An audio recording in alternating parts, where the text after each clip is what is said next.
Yang dimaksud makrifat diri manusia itu sendiri adalah ketika kita sudah menyadari bahwa sebenarnya diri ini adalah tiada, diri manusianya yang tiada, ciptaannya lah yang tiada, maka tetapkanlah, maka nyatakanlah di hati kita ketiadaan kita. Coba nyatakan di hati kita ketiadaan kita. Kosongkan, tiadakan kuasa, tiadakan wujud, tiadakan kuasa kita di hati kita. Coba lakukan 1 menit saja. Nyatakan ketiadaan kita. Coba Kang Mas. Bila kita sudah bisa menyatakan di dalam hati kita ini ketiadaan wujud diri manusia kita, maka disitulah alam fana, alam kehancuran, alam kiamat, hancur leburnya aku diri manusianya, hancur leburnya wujud diri manusianya, hancur leburlah hidup manusianya, hancur leburlah kuasa diri manusianya, hancur leburlah kehendak daya upaya dan ikhtiar manusianya, hancur leburlah seluruh kekuatan manusianya, fanahkan di dalamnya. Itulah hakikat kiamat. Sudah diceritakan di babakan syariat. Nanti setelah hancur lebur ketika kiamat datang, yang mana tak satu pun makhluk yang ada, seluruhnya hancur, seluruhnya fana, maka disitulah Allah mengakui dirinya. Adakah Tuhan selain aku? Nah, maka aplikasikan di hati kita, kiamatkanlah hati kita, kiamatkanlah wujud diri manusia kita. Setelah kita nyatakan semua kehancuran apa-apa yang kita akui sebagai milik kita selama ini, ketika sudah kosong, ketika sudah fana, maka di situ hidup ini akan ngaku, adakah Tuhan selain aku? Tanpa adanya Allah, akankah ada alam semesta ini? Dengan adanya Allah lah terciptalah alam semesta ini, termasuk badan-badanmu. Jadi yang kau saksikan, yang kau dengar selama ini adalah diriku sendiri yang mendalangi seluruh pergerakan apa keadaan yang Anda alami selama ini. Karena selama ini Andalah yang wujud, sedang Allah gaib, maka semuanya hanya angan-angan Anda belaka. Maka ketika kita manusianya sudah kita kiamatkan, maka sudah tak ada apa-apa lagi selain hayatullah. Dengan hayatlah maka terciptalah segala alam semesta ini. Maka dengan hiduplah kita, badan kita ini terlahir. Maka dengan hiduplah kita, mata ini bisa menyaksikan apa-apa dan siapa-siapa. Jadi kembalikanlah kepada hidup apa-apa dan siapa-siapa yang kita saksikan di luar diri kita. Jadi setelah kiamat adalah hari kemudian. Apa yang dimaksud hari kemudian itu? Hari kemudian itu yang ada hanya Allah.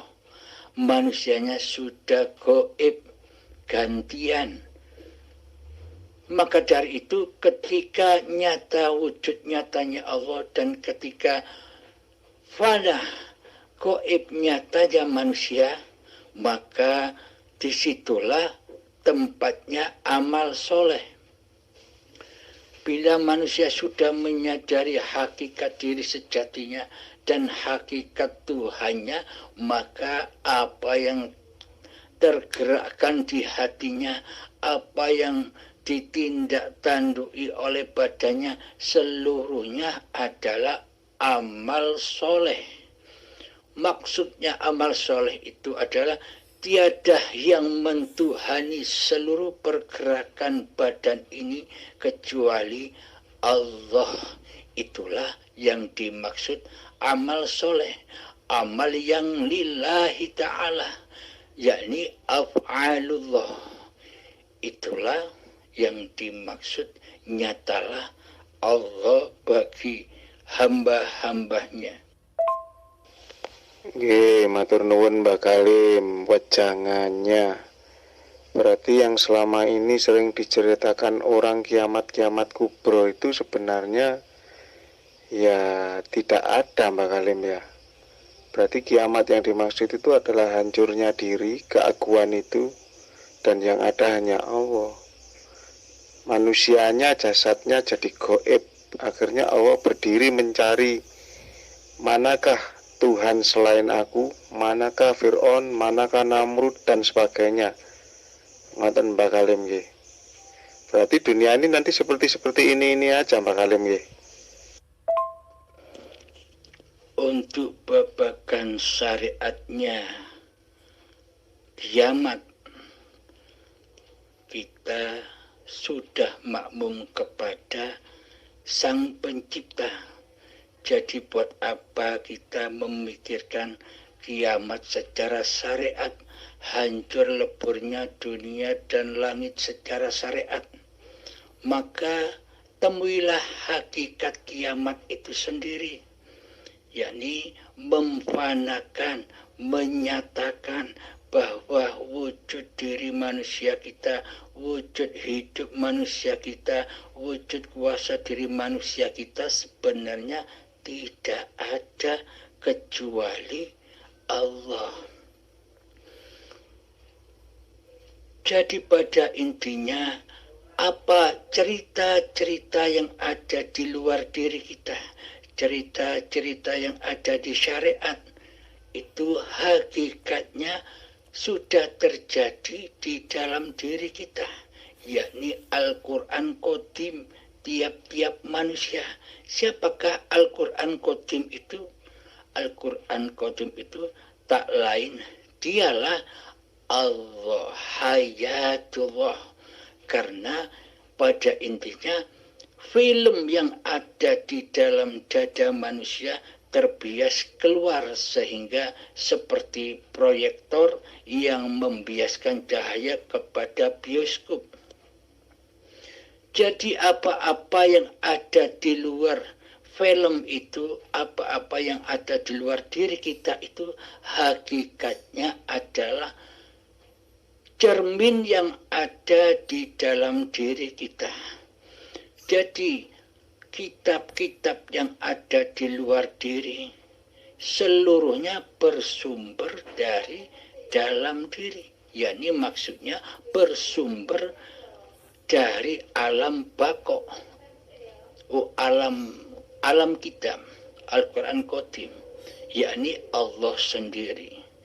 Jadi apabila kita membaca, memahami kitab hidup, maka kita akan mudah memahami hakikat diri manusia kita yang tiada, yang hanya dicipta oleh Allah. Berarti kalau sudah paham hakikatnya itu, syariatnya bagaimana Mbak Halim? Syariatnya boleh gugur apa masih harus dilakukan syariat-syariat itu? Jika sudah mengerti hakikat-hakikatnya, termasuk hakikatnya sholat, puasa, dan seterusnya. Bila manusia sudah sudah kembali kepada hakikat diri sejati manusianya yang tak ada, yang tak wujud.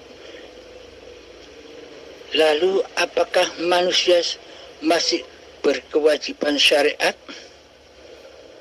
Bila manusia masih mengandalkan syariat-syariat manusianya, berarti kan belum fana,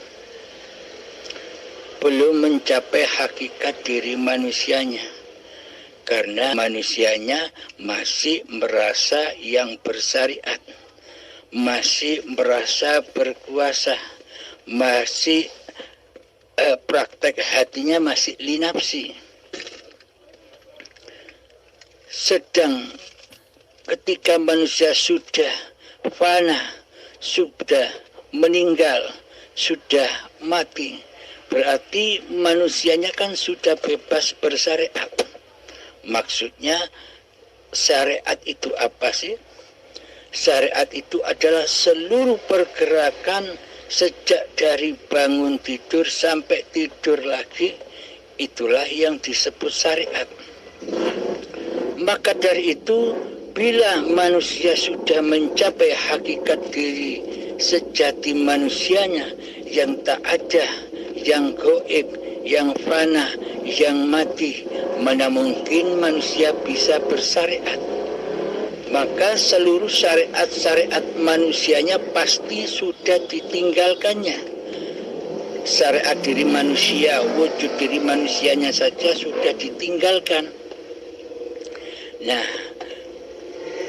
maksudnya ketika manusia itu sudah menyadari bahwa dirinya ada yang mentuhani, ada yang menghidupi, maka seluruh syariat-syariat yang ada sudah tidak diakui sebagai syariat manusianya. Contoh, ketika hati manusia dikehendakkan oleh Allah melaksanakan sholat 5 waktu, tapi di dalam hati sang hamba sudah menyadari bahwa seluruh kehendak yang ada adalah dari hidup, dari Allah. Otomatis seluruh pergerakan badannya, seluruh kelihatan manusia seakan-akan hamba ini beribadah, sholat, puasa, zakat, haji.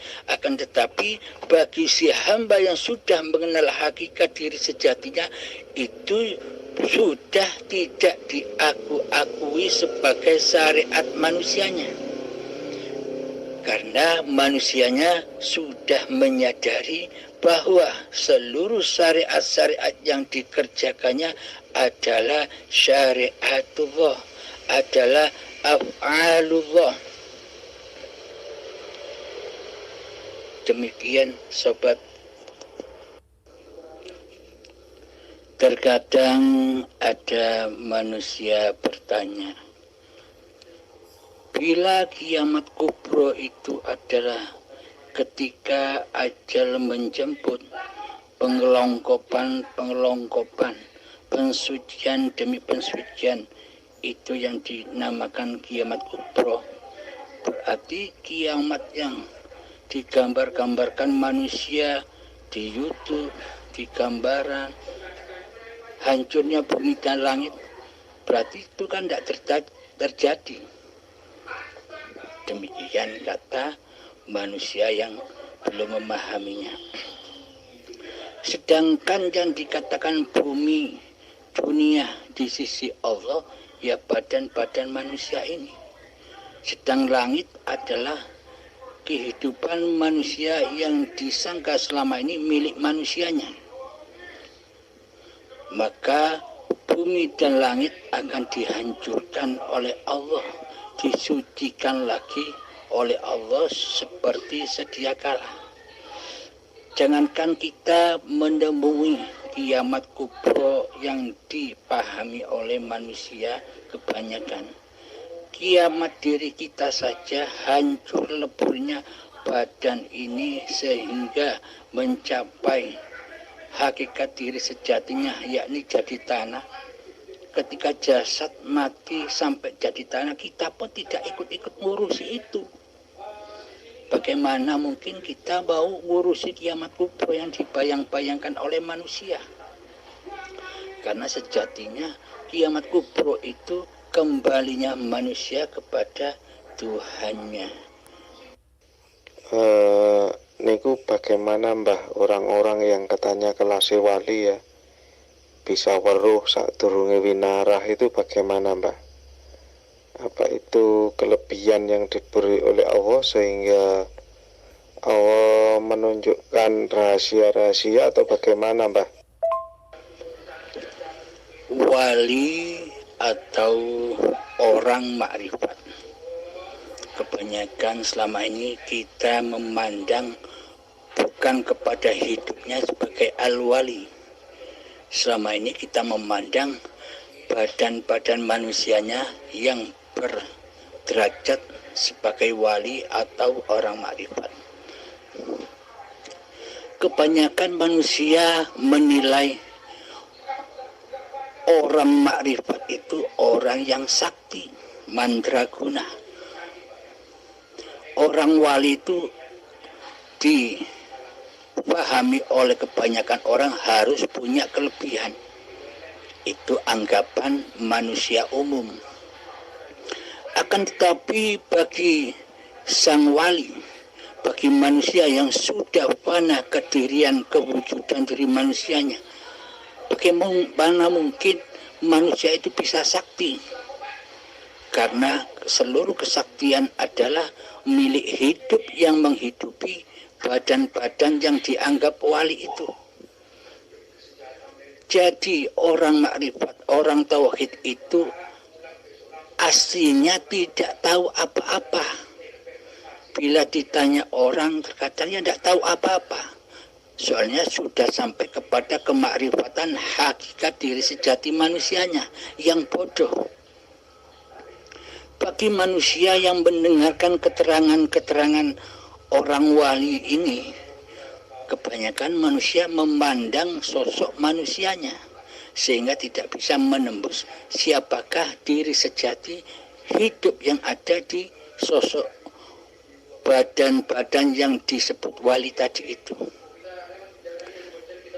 Nah, tahapan-tahapan itu ada 3 macam. Yang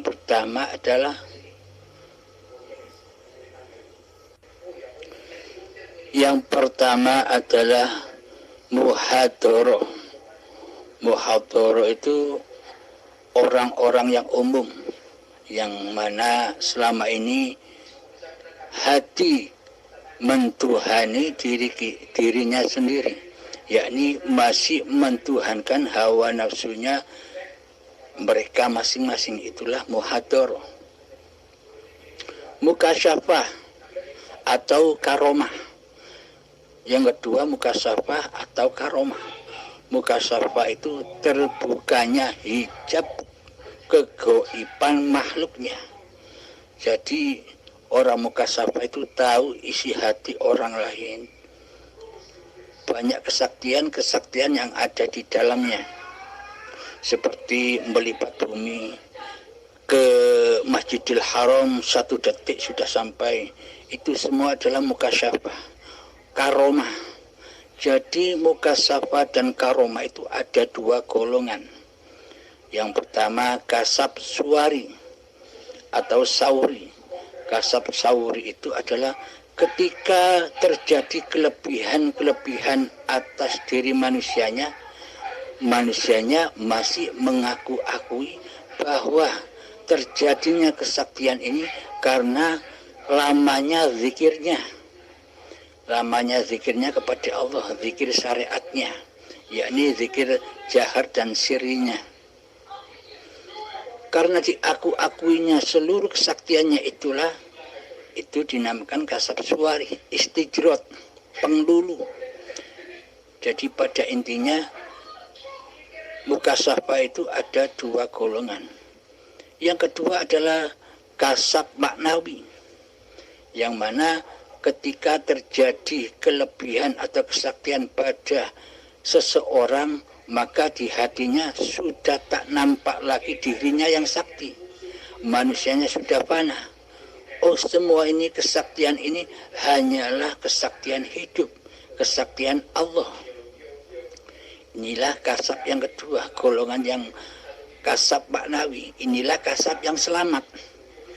Akan tetapi golongan kasab sauri ini perbandingannya 1000 orang yang berkasab sauri atau suari, hanya 1 orang saja yang mampu naik menuju kasab maknawi.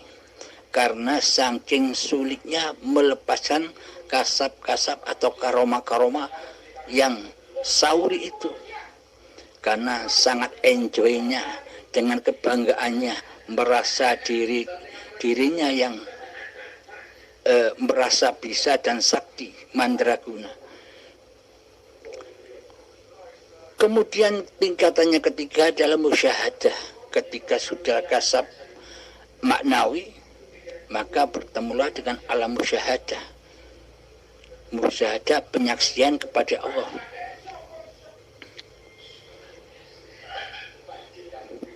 Di dalam musyahadah ada 3 tingkatan.